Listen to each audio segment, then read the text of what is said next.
Աստված հավատարիմ է։ Դեյվիդ Վիլկերսոն։ Օր ապրիլի 2։ Տիրոջ գաղտնիքները։ Մատթեոսն ասում է, որ Տեր Հիսուսը առակներով էր խոսում ամբոխի հետ։ Այս բոլորը Հիսուսն առակներով խոսեց ժողովուրդների հետ և առանց առակի չէր խոսում նրանց հետ, որ մարգարեի ձեռով ասվածը կատարվի, որ ասում է. «Առակներով կբանամ իմ բերանը և դուրս կբխեմ աշխարհքի սկզբից ծածկվածները»։ Մատթեոս 13:34-35 խոսքեր։ Շատ հավատացյալներ արագորեն են անցնում առակները ընթերցելուց, մտածելով, որ ակնհայտ տեսնում են դասը, կամ ոմանք անգամ մերժում են առակի իմաստը,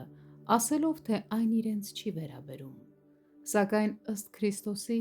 յուրաքանչյուր առակ թաքցնում է մի անհավանական գաղտնիք։ Աստվածաշունչն ասում է, որ Տերը գաղտնիքներ ունի, բայց նրա մտերմությունը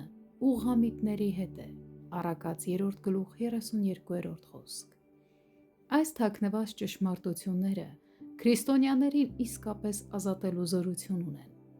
Եկեք դիտարկենք Տիրոջ առակներից մեկը։ Երկնքի արքայությունը նման է մի վաճառական մարդի, որ գեղեցիկ մարգարիտներ է որոնում, որ մի թանկագին մարգարիտ գտնելով գնաց ամեն ինչ որ ուներ, ծախեց և առավ նրան։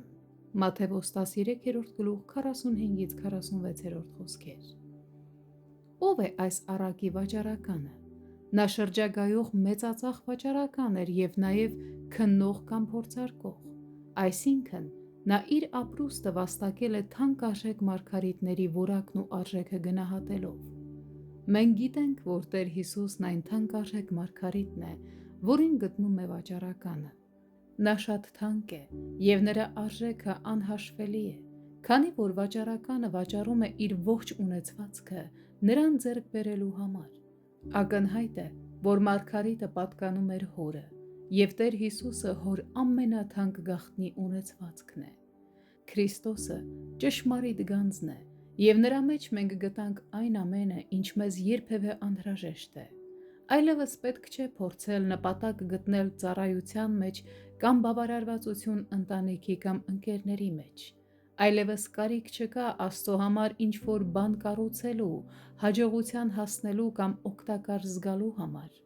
Այլևս կարիք չկա հետևել ամբոխին կամ փորձել ինչ-որ բան ապացուցել։ Նրա մեջ ես գտա այն ամենը, ինչ փնտրում էի։ Իմ գանձը, իմ մարգարիտը Քրիստոսն է։ Միայն նա է բերում ճշմարիտ ուրախությունը, խաղաղությունը,